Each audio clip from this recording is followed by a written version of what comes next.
cómo se creó, porque es un paraíso inventado, no existía. Eh, y entonces lo crearon para crear una economía del turismo, que es una maravilla, y de pronto todos estos cambios y la evolución tan rápida, lo que hizo fue que se enquistaran algunos políticos del PRI súper corruptos, ya desde entonces vinculados con la delincuencia organizada, que a la gente se le olvida, que Pablo Escobar vacacionaba en Cozumel y en Chetumal, que es la capital de Quintana Roo, iba a Cancún cuando era pues el capo de todos los capos, ¿no? Y era amigo de los gobernadores del PRI. Y de eso hay evidencia y yo lo he publicado, ¿no? Entonces, bueno, si entendemos todo este entorno de colusión, de vínculos y de amistades entre los narcotraficantes de Colombia y de otros países europeos y rusos con los políticos corruptos mexicanos, entendemos que se creó un ambiente en el que todo se valía. Es decir, Cancún era un poco como se dice de Las Vegas, lo que sucede en Las Vegas se queda en Las Vegas, así era, ¿no? Lo que sucede en Cancún se queda en Cancún. Entonces, muchos, en la medida en la que las leyes contra los pedófilos empiezan a endurecerse en Estados Unidos, estos pedófilos empiezan a ir a Cancún porque dicen, a ver, ¿a dónde voy? Donde la pase súper bien, porque iban a Tijuana, pero Tijuana tampoco es tan bonito como Cancún. Y entonces iban a Cancún, ahí desde antes incluso contrataban un hotel 5 estrellas, etcétera, o el hotel de Sucarcuri, las villas estas preciosas de playa, y entonces pedían niñas, y él conseguía las niñas, las pedían vírgenes o niños también, y estos niños y niñas obviamente no sabían por qué se los llevaban, ¿no? Los atraían en la escuela a través de otros amigos o amigas que ya estaban en estas redes, a través de engaños, diciéndoles que los iban a pasear en un yate súper bonito, y sí, había unos yates de unos políticos poderosísimos, del exgobernador de Veracruz, por ejemplo, del exgobernador de Quintana Roo también. Entonces, una vez que les tenían ahí, era cuando abusaban de ellos y empezaban con toda esta extorsión. Entonces, empezaron a ir a norteamericanos, pero también europeos, y por supuesto que también consumidores mexicanos. Y esta red creció muchísimo, y las niñas y los niños, por más que trataban de contar sus historias, nadie les creía. Y yo creo que eso para mí ha sido lo más importante en mi carrera como periodista, y eso ustedes lo hacen también en sus espacios, es escuchar a las niñas, a los niños, a la gente joven, y darle credibilidad a sus voces y ayudar a que pongan un micrófono en sus historias.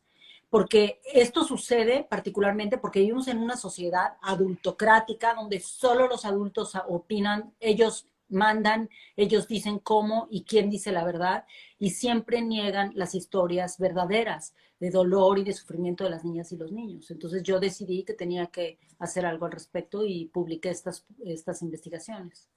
Y lo hiciste muy a conciencia porque hay un punto en tu carrera, o sea, yo me acuerdo que te vas, o sea, por lo que leí, tú te vas a escribir poesía, pero algo hay en tu espíritu que no te deja hacerlo, vaya, qué lejos quedaste de eso, te sigue siendo una forma de observación. Y cuando te metes en esta parte de la investigación, si entendí bien, el gobierno no te ayudaba mucho. Entonces llegas con este hacker que te ayuda a entrar a esta parte del deep web y a llegar a acceder a estos videos y a estas imágenes donde se pueden ver tanto de los rostros de los abusadores como de los niños. Y a la hora de presentar la evidencia, que tú puedes decir así, o sea, que te dice, no me acuerdo si el fiscal o alguien, pero te dice, tenemos que llevarle estos videos y estas fotos a las mamás para que ellas puedan como, porque, o sea, si ya podemos identificar a los hombres de poder y a los hombres que estamos abusando, era importante identificar a los niños para rescatarlos.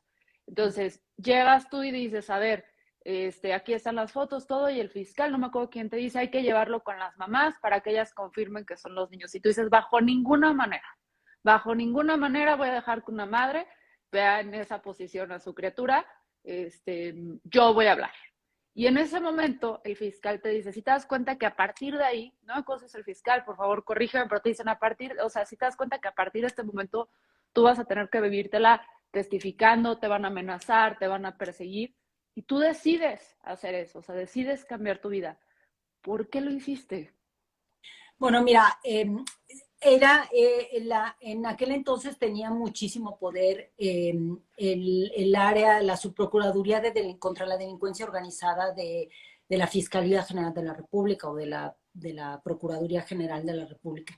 Y, y como en todas partes, en todas las instituciones, había gente buena y súper comprometida con estos temas y mucha gente corrupta dentro que también estaba en contra de que se develaran estos casos, ¿no? Unos se vendían, pero otros simplemente no les interesan los derechos humanos y les da igual, ¿no? En este caso era uno de los policías federales de investigación del área que apenas estaban haciendo en ese año, en 2004, de ciberpolicía, porque todavía, sabes, como que no se entendía el nivel de los delitos, de los ciberdelitos que tendríamos en el futuro, que es algo que yo advertí en mi libro. Entonces, yo también, además de ser periodista, yo soy feminista, mi madre era feminista.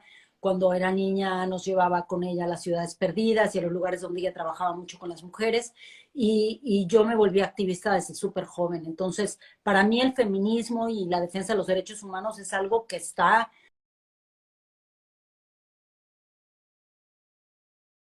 eh, como en mi forma de ser ciudadana de todos los días. No es algo que de repente descubrí y dije, ay, lo voy a hacer porque qué interesante. Es parte de mi vida y de mi estar diario. Y luego, cuando yo llegué a Cancún, a los 24 años empecé a trabajar en periódicos y empecé a cubrir estos temas porque nadie les hacía caso porque era como, ay, estas locas, las feministas, ¿de qué están hablando? O sea, los niños dicen mentiras, las mujeres que maltratadas, no, no es cierto. La ley decía, cuando yo empecé a hacer periodismo, que si una herida de una mujer provocada por su esposo sanaba antes de los 15 días, no era delito. O sea, un hombre le daba una, y yo lo documenté, una puñalada a su esposa, y si sanaba antes de 15 días, o sea, no se moría, no se ponía grave, no lo detenían. Entonces, con un grupo de amigas creamos un refugio y un centro de atención a víctimas y entonces yo trabajaba como periodista por un lado haciendo investigación y luego en mi lado feminista teníamos este refugio. Y esto es importante porque muchos de estos niños y niñas a quienes empezamos, que empezaron a buscarnos para contarnos su historia, pero también una vez que lo destapamos, varios periodistas de todo Cancún, otras mamás empezaron a descubrir que sus hijos les contaban y venían con nosotras. Entonces yo conocía a muchos de estos niños y niñas, pero no, o sea, teníamos que proteger su identidad, por supuesto. Y entonces cuando estaba yo con el policía en las oficinas de la Agencia Federal en Cancún, estábamos frente a su computadora y entonces metió este disco y empezamos a ver las imágenes horrorosas de pornografía, videos, que después que tienen los jueces en México y en Estados Unidos, videos pornográficos con estas niñas chiquititas de 4, 5, 8, 10 años, 12, con niños, forzando a los niños a tener sexo con niñas, con adultos, en fin. Y él me dijo, hay que reconocer, y yo ahí mismo empecé a reconocer las caras de algunas de las niñas que habíamos rescatado nosotras. Y entonces le dije, esta niña es esta, y entonces yo le sacaba como el expediente y le decía, esta es. Y entonces empezamos a encontrar, yo les decía, imagínate todas estas niñas que sus mamás las están buscando en Estados Unidos, en Guatemala, en Colombia, están aquí, aparecen en estos videos.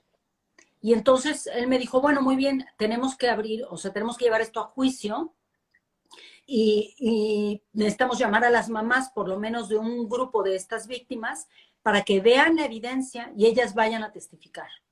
Pero, claro, estos mafiosos superpoderosos, como los de las series, o peor todavía, querían acabar conmigo, acabar con las niñas y comprar a las mamás o a los papás de las víctimas, obviamente, no se iban a quedar callados. Entonces nos amenazaban todo el tiempo, las trataban de comprar, amenazándolas, etcétera.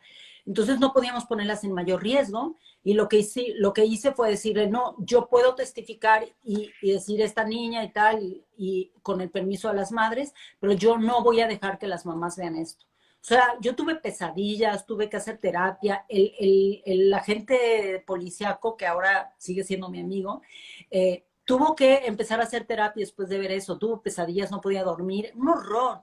O sea, ver pornografía, estos señores políticos, empresarios, violando niñas y niños chiquitos.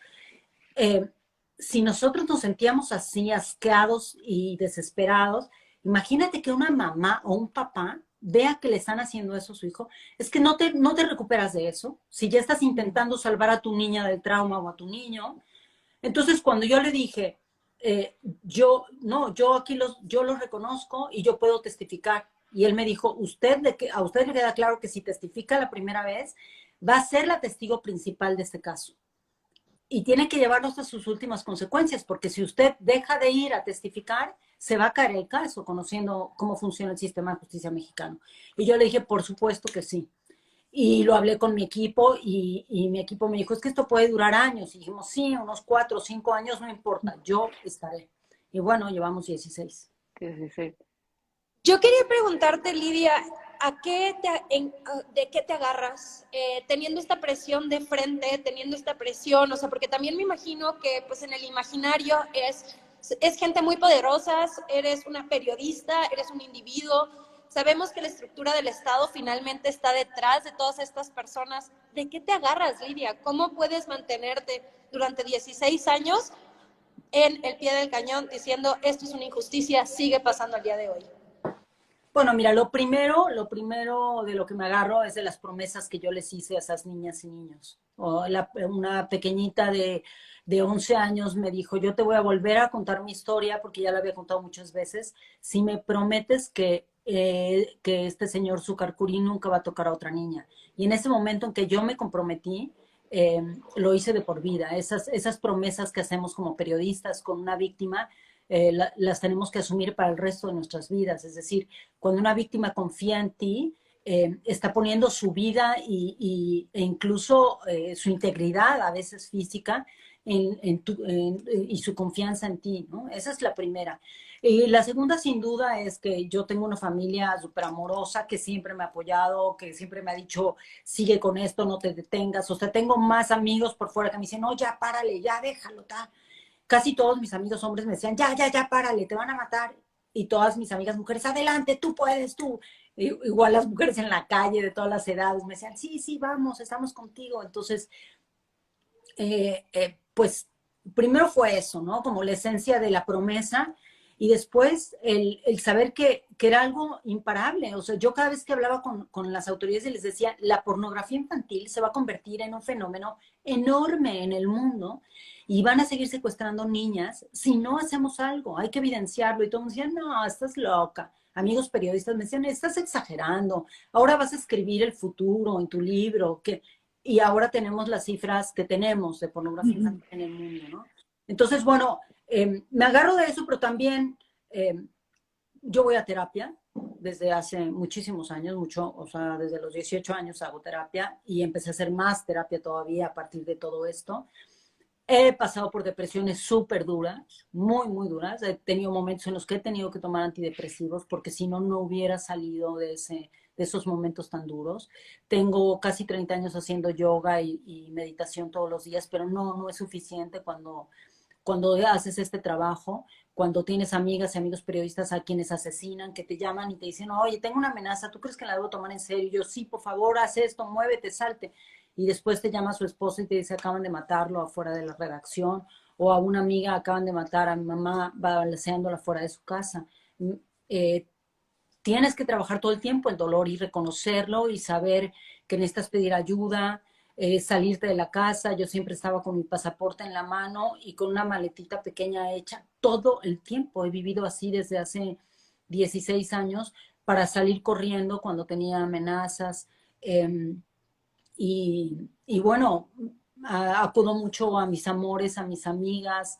Tengo la fortuna también de tener mucha gente que me quiere y a la que yo acudo cuando necesito pedir ayuda. Lloro muchísimo, bailo mucho, oigo mucha música. Me encanta leer también, leer poesía y me gusta ir de fiesta y tomar tequila y bailar todo lo que puedo en todas partes.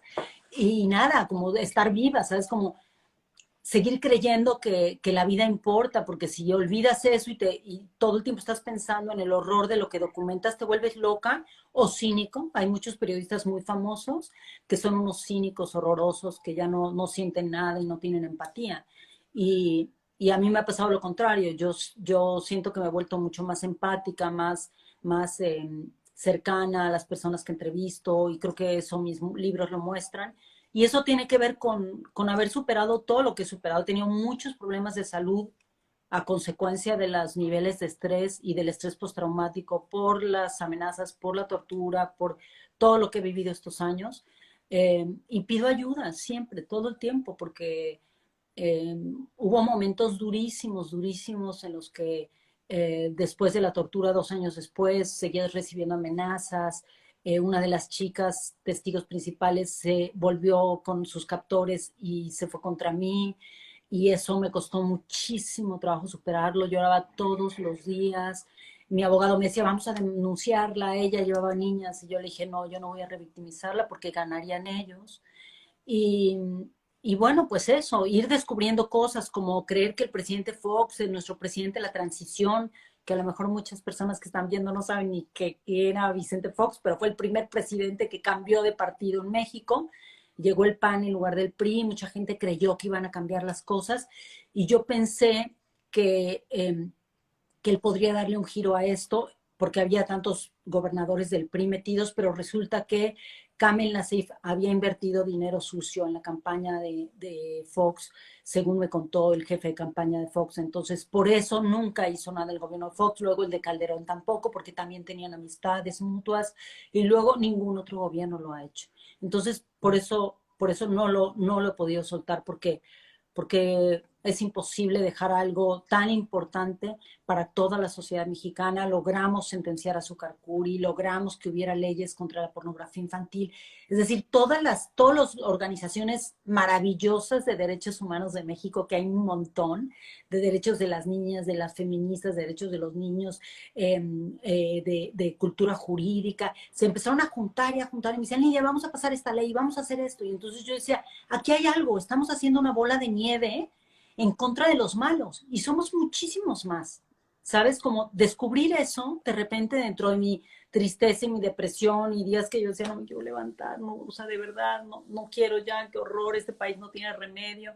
Y de repente ver que había una movilización increíble para ayudar a las madres de unas niñas desaparecidas y me llamaban y me decían, aquí está, vente para acá, a Ciudad Juárez, vamos a hacer algo.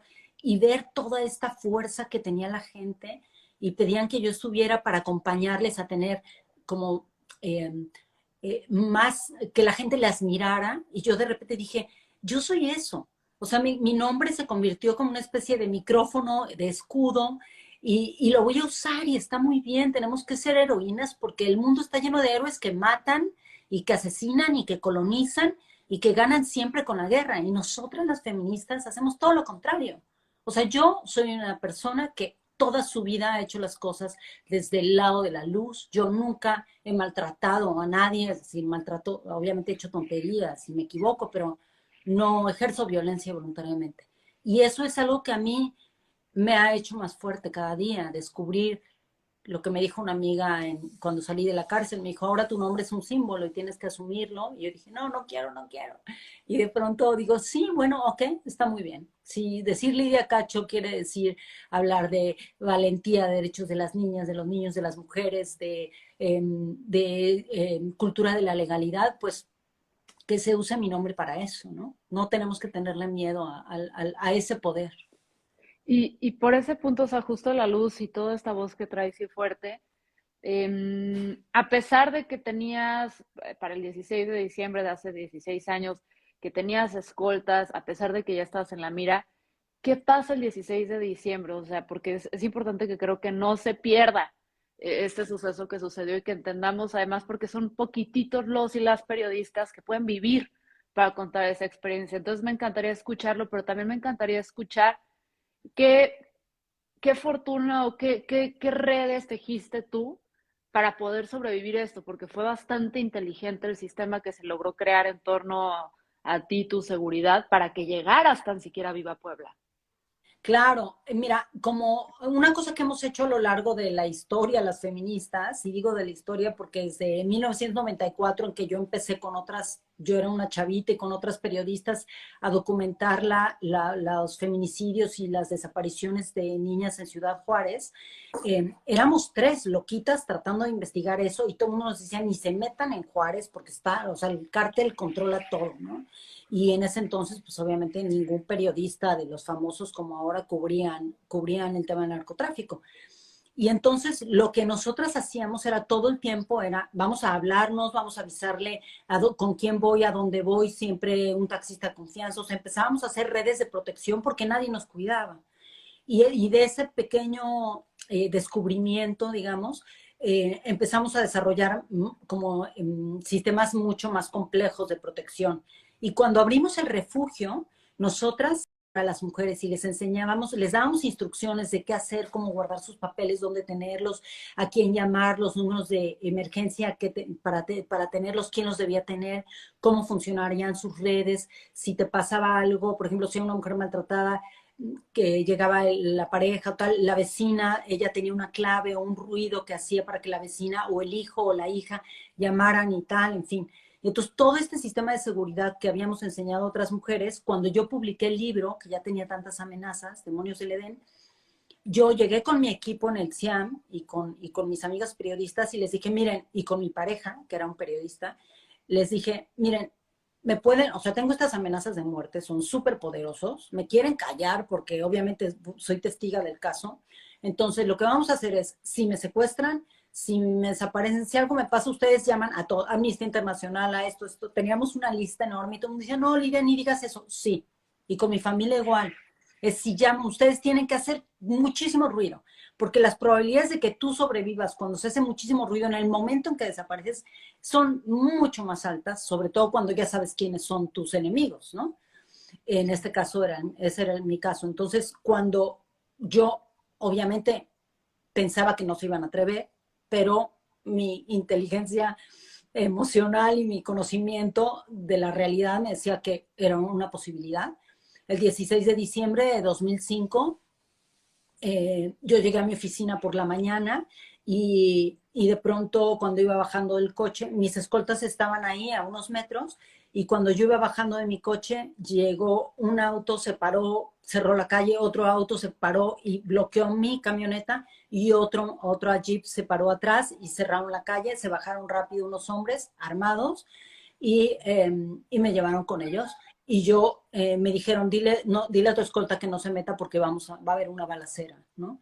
Y entonces les dije que no se metieran, pero ellos ya sabían que iban a llevarme. Ellos llamaron a su jefe en México y su jefe, que estaba vinculado con García Luna, que también estaba metido con el narco, les dijo, dejen que se la lleven. Entonces me llevaron a la Procuraduría en Cancún, fingieron que todo era legal y me secuestraron y me llevaron durante poco más de 20 horas desde Cancún hasta Puebla en coche y me torturaron durante esas 20 horas. Y la idea era que yo, si es que llegaba viva a Puebla, depende de las órdenes que recibieran, yo tenía que decir que todo el contenido de mis investigaciones y todas mis declaraciones eran falsas, que yo lo había hecho, era lo que me exigían los policías, que yo lo había hecho porque quería hacerme famosa. Y, y bueno, hubo 2 momentos en los que me dijeron que me iban a matar, que me iban a tirar al mar, y después ya recibían llamadas y llamadas porque al mismo tiempo toda nuestra red estaba funcionando de derechos humanos, feministas, todo el mundo se estaba comunicando. Ojalá hubieran existido las redes sociales como ahora, pero de todas maneras me ayudó muchísimo. Y empezó a salir mi caso en todos los medios y decían, está vinculado con el gobernador de Puebla, de Quintana Roo, de tal. Entonces, claro, el gobernador de Puebla dijo, no, que no se sepa, tráiganla viva, ¿no? Esa fue su orden. Y entonces, bueno, pues yo llegué a Puebla, me volvieron a maltratar y a amedrentar y a amenazar dentro de la cárcel y tenía amenazas de violación dentro de la cárcel. Me salvaron unas de las mujeres que trabajaban en la cárcel, que después testificaron contando la verdad, ratificando todo lo que yo había dicho, y me tuvieron que sacar porque no era legal lo que habían hecho, ¿no? Y entonces yo me pasé un año en juicio contra ellos, contra Kamel Nassif, para defenderme, porque querían meterme 7 años a la cárcel. Yo pasé todo ese año, a partir del 16 de diciembre de 2005 hasta el 17 de diciembre de 2006, todos los días yo iba a la cárcel a firmar porque estaba con libertad bajo fianza, como si yo fuera culpable por haber protegido a las víctimas y por haber dicho la verdad. Y el 31 de diciembre gané el juicio y y bueno, el juez llegó el 2 y dijo que ya gané, no tenía nada de que culparme. Se demostró que mi libro decía la verdad y entonces seguimos en contra de todos ellos y bueno, ya luego fuimos deteniéndolos poco a poco. Llevamos 16 años en esta batalla enorme en la que estoy acompañada de un montón de activistas maravillosas, maravillosos y abogadas y abogados que si no tuviera estos abogados de artículo 19, pues no podría seguir adelante, porque otra cosa que nos hacen estos criminales y políticos corruptos es poner juicios y juicios y juicios para empobrecerte. Yo me quedé sin dinero, sin ahorros, porque pagando abogados, ¿no? Em, Después de toda esta travesía y por el aspecto legal, pues logras también que se den culpables, ¿no? Estos policías que estuvieron involucrados en tu tortura, Mario Marín, pero Kamel Nacif todavía no, ¿no? Kamel Nacif estuvo detenido recientemente y tú apuntabas que, que había todavía una estructura de poder actualmente que sigue defendiéndolo. Yo quiero preguntarte qué pasa y por qué haces estas acusaciones, ¿no? Incluso hablando en contra de Olga Sánchez Cordero, que protege, ¿qué está pasando? ¿Cómo es el momento de que tú logras tener este proceso de justicia, bueno, entre comillas, ¿no? Con algunos implicados, pero que todavía hay una estructura que lo defiende a Kamel Nacif? Mira, una de las cosas que a la gente le cuesta mucho trabajo entender es cómo funcionan las redes de trata de personas, porque es de lo que estamos hablando aquí. La explotación sexual comercial de niñas y niños cuando se compran y venden, como este caso, es trata de personas. Son redes internacionales que mueven muchísimo dinero, millones y millones de dólares. Y lo que han hecho ellos, lo que ha hecho Kamel Nacif, incluidos muchos de sus amigos políticos, es él invertía en campañas políticas. Tenemos grabaciones donde Emilio Gamboa, patrón, le llamaba por teléfono para pedirle dinero para la campaña del gobernador de Veracruz, del gobernador de Durango, de gobernadores de diferentes estados, pedía dinero para el de Chiapas, etc. Y entonces, en la medida que un hombre que está vinculado con el lavado de dinero, con explotar niñas y niños, usa ese dinero negro, ese dinero producto del crimen, para dárselo por debajo de la mesa a las campañas políticas, compra a los políticos. Y entonces cuando compra a los políticos además lo evidencian, los graban, tienen muchísimas pruebas. Y entonces, claro, el político sabe que está atrapado y tiene ya una complicidad de por vida con este sujeto que le dio dinero, ¿no? Y entonces, así es como se van armando las redes de poder y de protección. No necesariamente todos son pedófilos. Lo que sí es que unos, aunque sepan que estos son pedófilos, no pueden hacer nada ni van a hacer nada porque tienen dinero sucio de ellos y se han enriquecido gracias a esto. Entonces, así se dejan las redes. Y ahí hay jueces. La jueza que me metió a la cárcel, la que me sentenció al principio, Rosa Celia Pérez, estaba trabajando para ellos. Tenemos las grabaciones donde le daban las órdenes directas, Kamel Nacif y su mano derecha, para decirle que me sentenciaran rápido, rapidito, ¿no? Que ya me dejaron en la cárcel. Le ofreció un viaje a Las Vegas a la jueza. Olga Sánchez Cordero estaba en la Suprema Corte de Justicia del país. Y esto es muy importante porque hay gente que cree, la gente que sabe quién es la señora Olga Sánchez Cordero, que es una mujer que estuvo en la Suprema Corte y que ahora está en el Senado. Es que la gente decía, ay, qué feminista es, porque ella defiende los derechos de las mujeres, y eso creíamos. Hasta que ella estaba en la Suprema Corte, cuando yo llevé todo mi caso, llevamos toda la evidencia, y el que era entonces presidente de la Suprema Corte, en algún momento me dijo, doña Lidia, usted se está metiendo en la boca del león, esto es muy peligroso. ¿Entiende que la pueden matar? Y después otro juez, el otro ministro de la Corte, Silva Mesa, me decía, es que esto es muy peligroso. Nosotros como jueces de la Suprema Corte tenemos amenazas, pero también nos están ofreciendo muchísimo dinero. Y el ministro Góngora lo declaró públicamente y lo escribió. Dijo, ¿cuántos millones les ofrecieron para ir en contra mía y proteger al gobernador de Puebla?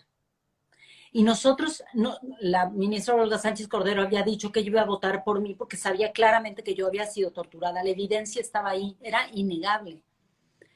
y se trataba de quitarle el fuero al gobernador de Puebla para poder juzgarlo en ese momento y juzgar a todos los demás. Era lo más importante porque iba a ser un hecho histórico para México. Y entonces, de repente, a la hora de dar el voto, la ministra Sánchez Cordero nunca me miró, yo estaba sentada en primera fila en la Suprema Corte y dijo que no había, que sí había sido torturada, pero no tanto, y por lo tanto perdonó a Mario Marín. Después de mucho tiempo, el propio ministro Góngora dijo que la ministra Olga Sánchez Cordero tenía vínculos directos con gente del PRI. No puedo decir que ella recibió dinero directamente, lo que puedo decir es que ella se corrompió de una u otra manera por razones que solo ella sabe y que se llevará a la tumba y que espero que no la dejen dormir, porque decidió no proteger a todas estas niñas y niños víctimas trata de personas que podían haber cambiado sus vidas en ese momento. Vivieron un viacrucis larguísimo por culpa de estos votos en contra del gobernador y de toda esta red de tratantes. Entonces, por eso me tuve que llevar el juicio primero a Washington y después a Ginebra, donde lo ganamos. Y Ginebra forzó al Estado mexicano a reconocer que habíamos dicho la verdad, que había sido torturada y que todo el contenido de mi libro era verídico y que las niñas y los niños habían dicho la verdad.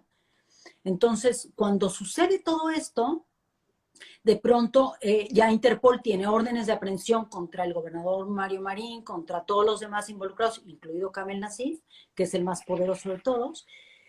Los detienen. Y entonces Kamel Nacif consigue a una jueza en Cancún que de repente saca todas las pruebas del caso, todas, donde evidenciamos que él fue el que dio las órdenes, las grabaciones, los testimonios que él mismo dio equivocándose en los juicios, donde reconoció que él me había mandado encarcelar, que las grabaciones eran verídicas. La jueza esta saca todo esto y con un argumento increíble, diciendo que, bueno, que podía haber estado hablando de cualquier otra mujer y no de mí cuando decía que me habían mandado secuestrar y torturar y encarcelar y ordenó su liberación. Pero mientras esto sucedió hace unos meses, yo ya había conseguido un abogado en Líbano, porque él estaba escondido en Líbano, huyendo de la justicia, y ahora tiene dos juicios en Líbano en su contra, que estoy llevando yo. Y hay otro por lavado de dinero en México que está tratando de sostener a través de sus vínculos con políticos que todavía están en el poder, en todos los partidos, incluido Morena. Entonces, él está moviendo todas sus redes de poder porque hay una investigación increíble que hizo Santiago Nieto en este gobierno de López Obrador de lavado de dinero que sería la más importante y la más grande de la historia de México, de lavado de dinero y trata de personas. Y él está tratando de lograr que la Fiscalía General, que el fiscal le dé toda la información para desactivar esa investigación de lavado de dinero. Entonces, todo lo que yo digo, lo digo con evidencia, con pruebas, he testificado en contra de ellos desde aquí, desde España, desde el exilio, y seguiré testificando porque estoy diciendo la verdad y ellos lo saben, por eso me han tratado de matar tantas veces.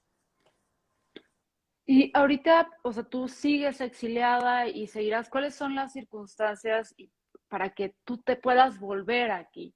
O sea, ¿qué necesitamos cambiar? Porque si tenemos a personas como Olga Sánchez Cordero diciendo, te torturaron, pero no tanto, ¿cuánto es tanto? O sea, ¿cuál es tu medida? ¿Cuál es tu umbral? O sea, suena como te violaron, pero no tanto. O sea, siento que aquí es como estar embarazada, ¿estás o no estás? O sea, no hay puntos medios. Entonces, ¿qué se puede hacer o qué circunstancia es necesaria para que tú puedas volver a México y sentirte segura?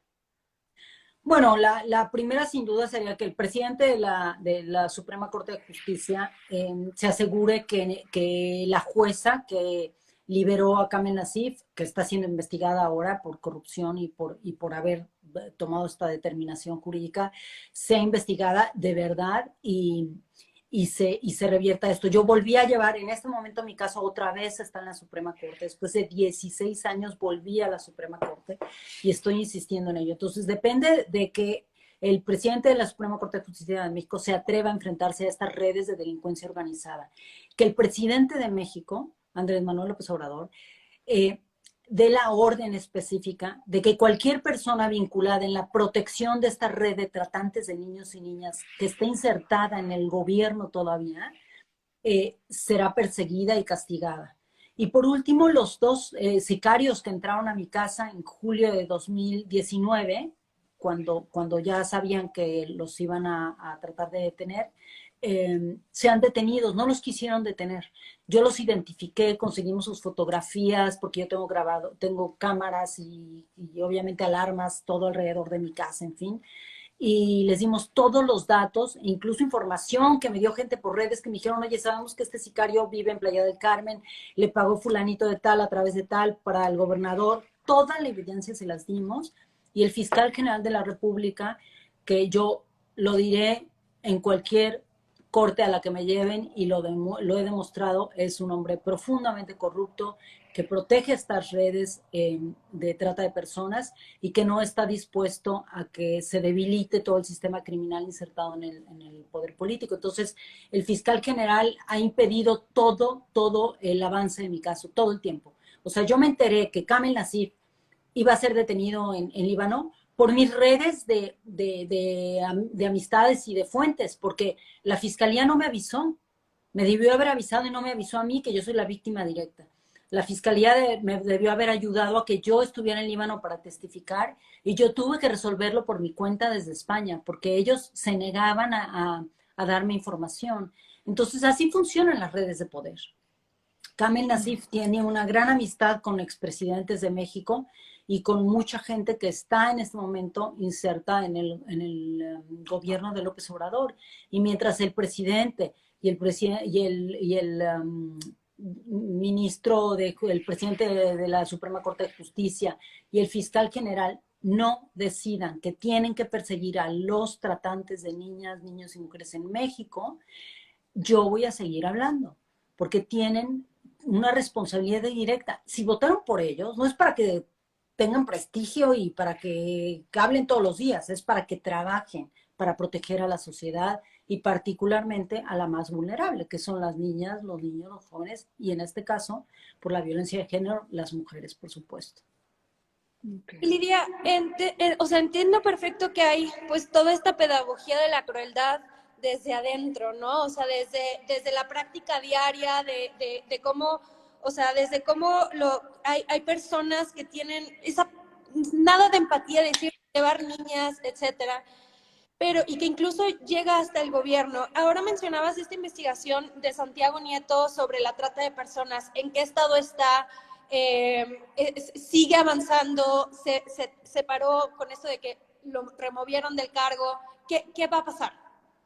Mira, justamente este es uno de los temas más importantes. Santiago Nieto fue una de las grandes elecciones que hizo el presidente López Obrador, la verdad, porque México en su historia nunca había tenido a un especialista en blanqueo de dinero, en lavado de dinero, que verdaderamente hiciera las investigaciones que hizo Santiago Nieto con su equipo. Entonces, iba a ser la medalla de oro de este gobierno y lo remueven y ponen a alguien que no responde, no ha contestado a mis abogados. Mis abogados le han tratado de entregar más evidencia sobre el caso de Kamel Nacif y ahora están blindándolo todo otra vez de una manera extrañísima. No sabemos muy bien qué va a pasar ahí. Esa respuesta la tiene más bien el suplente de Santiago Nieto.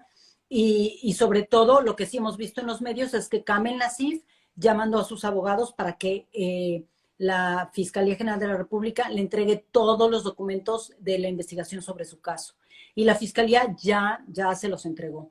Y bueno, mientras tanto, a mí no me entregan los documentos de mis investigaciones, pero a él se las entregan rápidamente. Esto ya te dice de qué lado está otra vez cayendo la balanza, ¿no? Y entonces lo que tenemos que hacer, todas y todos, es seguir exigiendo que la balanza esté del lado de la sociedad y no del lado de los criminales insertados en la política mexicana, que se dedican a comprar y vender niñas. Hay una llamada telefónica donde Kamel Nacif le está diciendo a Zucar Curi que le traiga una niña virgen de Miami. Y el otro le dice que tiene 13 años y que es virgen y tal. Le están hablando en árabe. Y le pregunta cuánto le va a costar y le dice que $3,000 más los papeles. Es decir, evidencia sobra. Y con esa evidencia lo están protegiendo. ¿Quién quiere proteger a un hombre que pide por teléfono que le traigan una niña virgen de 13 años para tener sexo con ella? ¿quién quiere protegerla desde el poder? Alguien que cree que eso no es un delito. Lidia, aquí hay mucha gente que pregunta o sea, perdón por poner más carga a ti, hay quienes preguntan qué podemos hacer para apoyarte. Y creo que una de las formas de apoyar es a quienes ya conozcan el caso, sigan dando difusión. Sigamos recordando los nombres de los mujeres, o sea, de todas las personas que estuvieron atrás, los hombres, las mujeres, todos, hasta las víctimas. Sigamos recordándolas quiénes son. Sigamos empujando el caso y no dejemos que muera.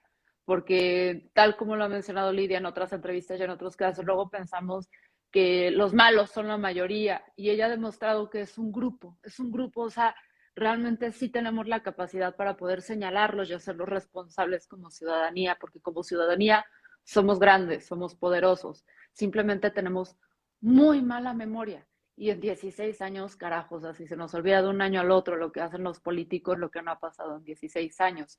Entonces, ¿cómo podemos hacer esto? Hablando, compartiendo videos. Hay un documental excelente en YouTube sobre todo el caso que te pone la piel de gallina, si te da pesadillas, debo confesar, porque se demuestran las grabaciones de audio, justo las que acaba de mencionar Lidia ahorita, pero también hay ahorita una cuenta dedicada.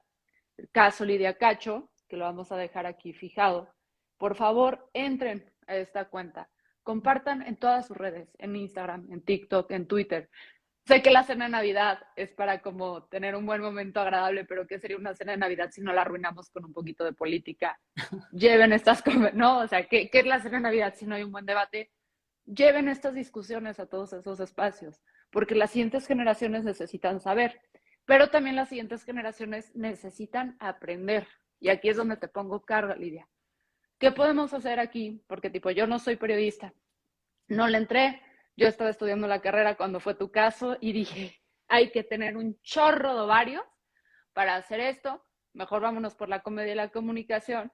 Pero tenemos a mujeres como Florencia que sí se la están jugando. Entonces, ¿cómo ves tú o cómo crees tú que ahorita podemos hacer estas mancuernas periodistas, con comunicadores, con los pseudo influencers, para crear una red de apoyo, para que la verdad y para que la evidencia llegue a la ciudadanía y podamos tener mejores decisiones en las urnas, pero también en el día a día, ¿sabes? Porque luego creemos que la ciudadanía nada más se ejerce cada 3 y 6 años, depende de cuántas elecciones te tienen, pero no, se ejerce día a día. Entonces, ¿qué podemos hacer para que no haya otro caso Lidia Cacho? Mira, yo creo que una de las razones por las cuales estamos haciendo este live, que les agradezco infinitamente, es porque cuando se pone hashtag caso Lidia Cacho, no solo, o sea, no se trata de mí como individua, porque hay miles y miles de víctimas de violencia en México y deberíamos hacer un hashtag por cada una de ellas. De lo que se trata mi caso en realidad es de seguir empujando el tema de la trata de niñas, niños y mujeres en México y de cómo la narcodemocracia sigue protegiendo a este puñado pequeñitito de poderosísimos empresarios y políticos. Y cómo nosotros, si nos sumáramos a poner toda esta evidencia todo el tiempo, las grabaciones están, tú entras en YouTube y pones grabaciones Kamel Nacif, ahí está, súbela en tus redes, que la conozcan 5 personas a tu alrededor, que todo el mundo lo escuche para que se sepa que hay evidencia de absolutamente todo lo que las niñas y los niños me contaron cuando yo me atreví a escribir Demonios del Edén. Cuando yo escribí ese libro, había un grupo de niñas y niños valientes que están ahora, afortunadamente, son adultos sanos y protegidos. La mayoría, algunas por desgracia, volvieron con sus maltratadores y se dedican a tratar de maltratar a otras personas, pero la gran mayoría sanaron y se salvaron por este grupo inmenso de defensoras de derechos humanos que creamos. Entonces, sabemos que podemos salvarnos, sabemos que podemos salvar al país, de verdad salvarlo, no desde la retórica, de echar un rollo acá, de que primero los víctimas y primero todas y todos, y primero la justicia, antes que nada la justicia. Entonces, si ponemos la evidencia ahí, nadie podrá borrarla. Lo que están intentando hacer es que mi caso se silencie para que estos señores poderosos salgan victoriosos. Y lo que yo quiero es que todo el mundo sepa que son compradores y vendedores de niñas y niños y que todos deberían de estar en la cárcel y que cualquier gobernador que quiera siquiera atreverse a torturar o secuestrar a una periodista, como Mario Marín, termine en la cárcel y termine sentenciado y tenga un castigo ejemplar para que sepan que en México la justicia es posible. De eso se trata mi caso. Entonces yo creo que esto, subir toda la información que ya está y compartirla y proteger a los niños y las niñas y hablar de eso, créele a los niños y las niñas cuando te dicen que vivieron violencia. Hay un libro que yo escribí después que se llama Con mi hija, hijo no, la A o la O es una arroba. Ese libro ya está en PDF, gratuito por todos lados. Si alguien, es un libro que es un manual específico para saber cómo tratar, atender, escuchar y cómo dar ayuda a niñas, niños y familias de víctimas de abuso sexual infantil. Úsenlo para ayudar a otras personas si alguien habla de eso. Acompañen a la gente con estos temas, denles el material y promuevan todo el material que evidencia que la protección de las niñas y los niños víctimas de violencia. Me parece que es lo más importante. Si tuviéramos una sola generación de niñas y niños sin violencia, tendríamos la primera generación de personas adultas sanas, buenas y no corruptas. Y yo sí creo que eso puede suceder. Rápido, Genial. me gustaría preguntarte rápido, porque creo que te trataron también de utilizar para decir, si ustedes se animan a hablar con la verdad, nosotros les vamos a hacer esto, ¿no? Sí. Desde 16 años, ¿cómo tú te quedas de ser como fiel a la verdad, de prometer seguir contando la verdad? Porque creo que el mensaje es, no dejemos la verdad, ¿no? Pero, y mucha gente, yo leí en los comentarios, qué fuerza, qué valiente, eso es vida, ¿no? ¿Qué reflexionas tú al final de 16 años de decir, defendí la verdad? Mira, reflexiono que es que la verdad es inalterable. O sea, la verdad está ahí, la verdad son vidas de seres humanos y son dignidades y sufrimiento y tiene que ser defendida siempre, ¿no? Por un lado. Y por otro lado, todo lo que pienso 16 años después es si mis amigas y amigos a quienes han asesinado, periodistas y defensores de derechos humanos, hubieran sobrevivido como yo sobreviví, estarían haciendo lo mismo que yo.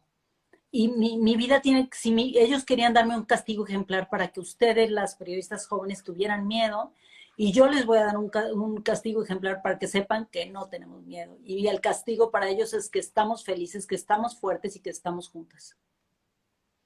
Muchas gracias, Lidia. Ahora una pregunta porque está surgiendo demasiado aquí, es ¿dónde podemos encontrar los demonios del Edén?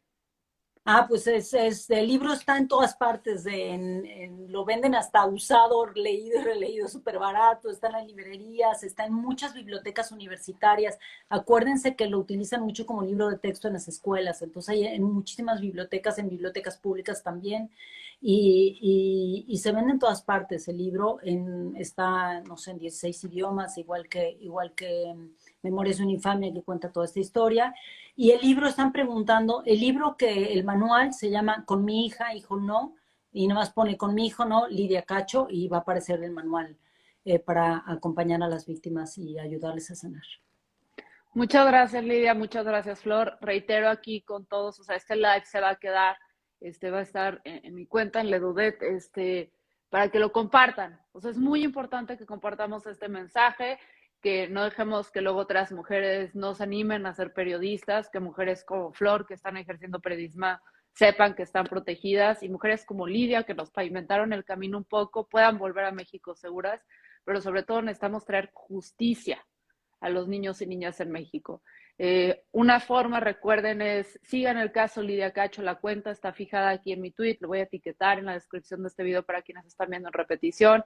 Es un gran trabajo que se aventó Artículo 19, de poder documentar de una forma súper digerible esto, para que ustedes que sí están interesados, que se echaron todo este live, puedan acercarlo de una forma súper amigable, tan amigable como se puede hacer un tema como esto, pero que lo puedan acercar a más personas para que la conversación no cese. Lo ideal sería que pudiéramos posicionar como trending topic esto, porque creo que esto es más importante que algunos de los trending topics que luego vemos en Instagram, que esto se pueda volver viral en todas las plataformas.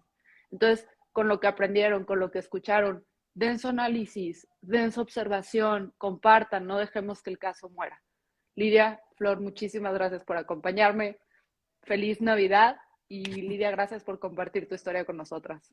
Y pues, Gracias a ustedes, gracias Flor, besitos, felicidades y Chao. adelante Flor. gracias. Eres inspiración siempre. Gracias. Gracias a las dos. Hasta luego. Bye. Chao.